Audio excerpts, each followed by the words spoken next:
নমস্কার দর্শক বন্ধু, আশা করি সবাই ভালো আছেন।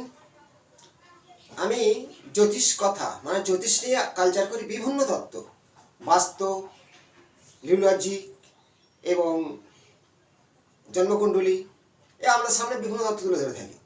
আজ একটি বিষয় হলো নিজের হাতে মিলান তারকা চিহ্ন বা স্টার চিহ্ন।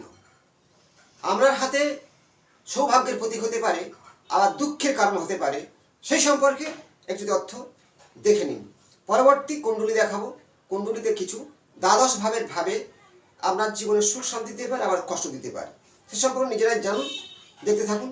নতুন যারা সাবস্ক্রাইব করুন, বিভিন্ন তথ্য জানতে পারবেন। ভালো প্রতিকার জানাবো বাড়িতে বসে, সেই সম্পর্কে চেষ্টা করবেন সেই প্রতিকারগুলো করার, ভালো থাকার জন্য।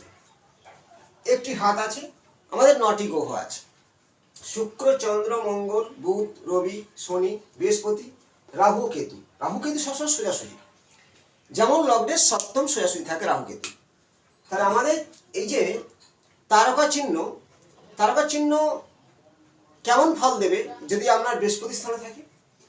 বৃহস্পতির ক্ষেত্রে, এটাকে ক্ষেত্র বলা হয়, তর্জনের নিচে বৃহস্পতির ক্ষেত্রে তারকা চিহ্ন থাকলে আপনার জীবনে শিক্ষা, জ্ঞান, ধার্মিকতা এবং ধীরতা, ভালো, খুব সুন্দর ব্যক্তি একজন আপনি হতে পারেন। পরবর্তী তারকার ক্ষেত্রে এই চিহ্ন চন্দ্রের ক্ষেত্রে খুবই সুফলদায়ক, সৌভাগ্যের প্রতীক বলা হয় তারকা চিহ্ন। এবার তারকা নাম একটা আছে, দেবগুরু বৃহস্পতির স্ত্রীর নাম হলো তারা। সেই তারা চিহ্ন বৃহস্পতির ক্ষেত্রে এতটাই সুফল দান করে থাকে। পরবর্তী চন্দ্রের ক্ষেত্রে তারকা চিহ্ন সৌভাগ্যের প্রতীক। আপনার জীবনে কল্পনা, শিল্পকতা, এই ধরনের আচরণ আপনার মধ্যে আসতে পারে।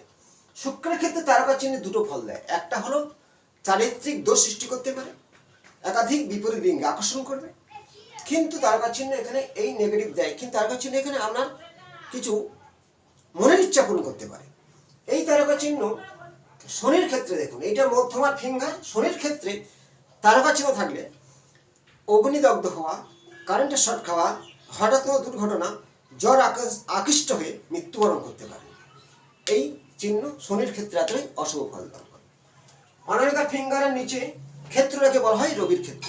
এই ক্ষেত্রে তারকা চিহ্ন থাকলে সেই জাতকের কিছু অর্থ আসে, সম্মান আসে এবং মানসিক চাপটা থেকে যায় সন্তানের দিক থেকে।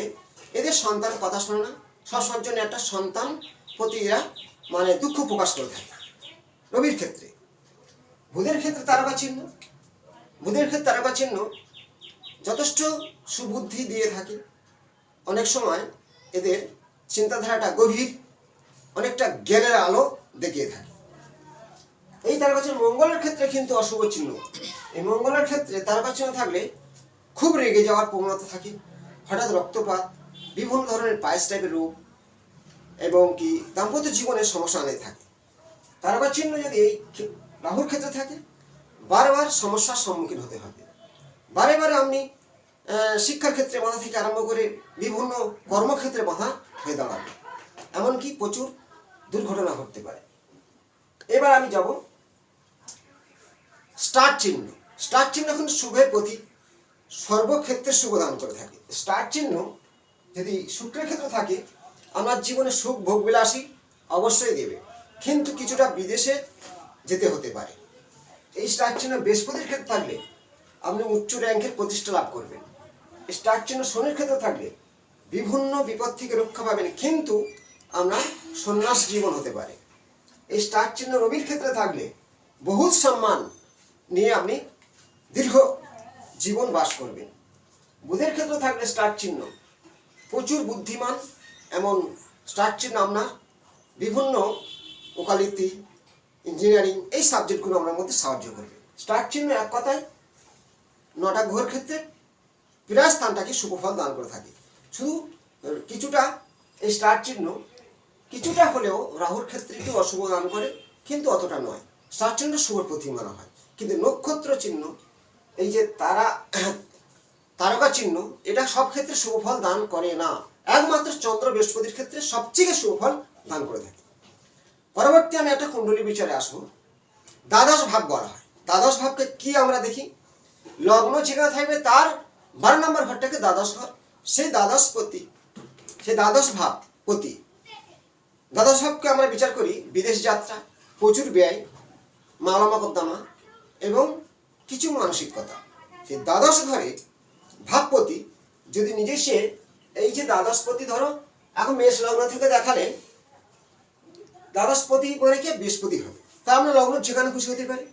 যদি কর্কট লগ্ন হয় দ্বাদশপতি হবে রবি, ভালো করে বুঝতে হবে। তাই লগ্নের দ্বাদশপতি যে গ্রহ, সে যদি নিজেই লগ্নে বসে, কিন্তু দ্বাদশপতি লগ্নে বসলে আপনি সৌন্দর্যের বাহার হবেন, সৌন্দর্যপতি হবে, দেখতে সুন্দর হবে। সেটা পূর্ণচন্দ্র হতে পারে, বৃহস্পতি বা শুক্র হতে পারে। পাপগ্রহ হলে তার বিপরীত ফল হবে। এবার দ্বাদশপতি, এই দ্বাদশপতি যদি সপ্তমে বসে, এই দ্বাদশপতি সপ্তম ঘরে বসে দ্বাদশপতি, আপনার লগ্নের দ্বাদশপতি সপ্তম ঘরে বসেছে, সেই কারণে আপনার স্ত্রীর মৃত্যু হতে পারে। মৃত্যুর কারক হলো দ্বাদশপতি সপ্তমে থাকলে পাপযুক্ত হওয়া, পাপ কীর্তি পাওয়া। সেটা শুভগ্রহ হলে তাহলে অতটা হবে না, পাপগ্রহ যদি হয় তাহলে মৃত্যুর কারক হয়ে দাঁড়াবে। তার সাথে অষ্টমপতি ওই দ্বাদশপতি যুক্ত সপ্তমে বসে, সঠিক আপনার মৃত্যুর কারক হলো আপনার স্ত্রী, বা আপনার জন্য স্ত্রীর মৃত্যু হতে পারে। এই ঘটনাগুলো আপনার জীবনে ঘটতে পারে। এবারে দ্বাদশপতি, এই যে দ্বাদশপতি যদি আপনার একাদশ ঘরে বসে এবং দশম ঘরে বসে, এই দ্বাদশপতি একাদশে ও দশমে বসে, যদি শুভগ্রহ হয়, শুভগ্রহ হলে কি হবে, অর্থ সঞ্চয় হবে, স্থির হবে, ভালো অর্থের মালিক হতে পারেন, ধন দৌলত, সন্তান আপনার থাকবে, সুখী, সন্তানের সুখ, অর্থের সুখ, কিন্তু আপনি একটু কৃপণ টাইপের হবে, এটা বাস্তব। এই দ্বাদশপতি যদি দ্বিতীয় ঘরে বসে, দ্বাদশপতি দ্বিতীয় ঘরে বসলে কি হবে, প্রচুর ব্যয় হতে পারে। যদি শুভগ্রহ হয় তাহলে কৃপণতা করে আপনার কিছু অর্থ থাকবে, কিন্তু পাপগ্রহ হলে প্রচুর অর্থ ব্যয় হয়ে যাবে এবং কিছু ঋণ হতে পারে। দ্বাদশপতি যে তৃতীয় ঘরে বসে, কিছুটা ভালো কিছুটা মন্দ ঘটবে। দ্বাদশপতি যে চতুর্থ বসে, শুভগ্রহ হলে কিছুটা ভালো হবে, অশুভগ্রহ হলে মাতৃহারা কর, বাড়িহীন, ঘর বাড়িহীন হয়, মানুষের ভাড়াটা ঘর বেশি থাকে। দ্বাদশপতি যদি পঞ্চমে বসে, যদি শুভগ্রহ হয়ে থাকে তাহলে তার শিক্ষার দিক থেকে অনেকটা ভালো হবে, প্রেমের দিক থেকে বাধা সৃষ্টি করবে, সন্তান হানিকারক হবে যদি পাপগ্রহ হয়ে থাকে। পাপগ্রহ হলে সন্তানহানি, পিতৃহানিক হবে। এই দ্বাদশপতি আপনার কোন ভাবে বসে আছে, সেই গ্রহটা কি, এক কথায় বলে দিই, বৃহস্পতি, চন্দ্র বা শুক্র যদি দ্বাদশপতি দ্বাদশ ঘরে বসে থাকে তাহলে শুভ জানবে আপনার, কিন্তু লগ্ন যদি অন্য হয়ে শুক্র বা চন্দ্র দ্বাদশ ঘরে বসে, তাদের কিন্তু হীন মানসিকতা, পিতৃহীন মানসিকতা, মানে তাদের কোনো বিবেকহীন, তারা অসৎ চরিত্রে হয়। শুক্র হলে হবে, চন্দ্রযুক্ত হলে হবে, নারীর থেকে কোনো শত্রুতা আসতে পারে আপনার জীবনে। এই দ্বাদশ ঘরের চন্দ্র বা শুক্র, কিন্তু সেটা দ্বাদশপতি যদি নিজে হয় তাহলে সেটা হবে না। যদি অগ্ন লগ্ন হয়, দ্বাদশপতি শুক্র হয়, লগ্ন ভিত্তিকে তার ঘরটা কেমন দেখতে হবে, তেমনি দ্বাদশ ঘরে শুক্র বা চন্দ্র নারীর থেকে শত্রুতা আসে, বা সেই ভিত্তিহীন, মানে সে তার বিবেকহীন, তার মানসিকতা ভালো নয় এবং চারিত্রিক দোষ অবশ্যই আসবে। কিন্তু নিজের ক্ষেত্রে হয়, যদি সে নিজেই হয়, ধরা যাক মেষ লগ্নের ক্ষেত্রে বৃহস্পতি দ্বাদশপতি নিজের ঘরে বসে আছে, তার ক্ষেত্রে উল্টোটা হবে, তার মধ্যে চরিত্র দোষ আসবে না এবং অর্থনাশও হবে না, সে নিজের সবকিছু কন্ট্রোল করবে। সেই বৃহস্পতি যে জ্ঞানের মাস্টার নিজের সব ক্ষেত্রে বসে আছে, সেই কারণ সেই দ্বাদশ ভাব, সে দ্বাদশপতি সবচেয়ে নেগেটিভ ফল করবে। যদি পাপগ্রহ বলতে কি বোঝায়, শনি দ্বাদশপতি হয়, রবি দ্বাদশপতি হয়, তার সঙ্গে পাপপীড়িত কি রাহুযুক্ত, তাহলে সপ্তম ঘরে বসলে কি হবে, সপ্তম ঘরে বসলে স্ত্রী হানিকারক, আপনার চোখে থাকলে আপনার স্ত্রী মারা যাবে, এটা অরিজিনাল। আর অষ্টমপতি যদি সেই দ্বাদশ ঘরে গিয়ে বসে বা অষ্টমপতি লগ্নে হয়ে বসে, আর দ্বাদশপতি সপ্তমে বসছে, সেটা পাপ পীড়িত বা পাপ গ্রহ, স্ত্রীর মৃত্যু হবার মূল স্রোত কারণ। আমাদের লগ্ন যেখানে হোক, লগ্ন থেকে কাউন্ট করতে হবে এবং চন্দ্র থেকে দেখতে হবে। বিচারটা করার আগে চন্দ্র থেকে সেই দ্বাদশপতি কোন ঘরে আছে বা সপ্তমপতি কোথায় আছে, চন্দ্র বিচার ও লগ্ন বিচার দুটো মিশ্রিতভাবে সঠিক বিচারটা আসবে।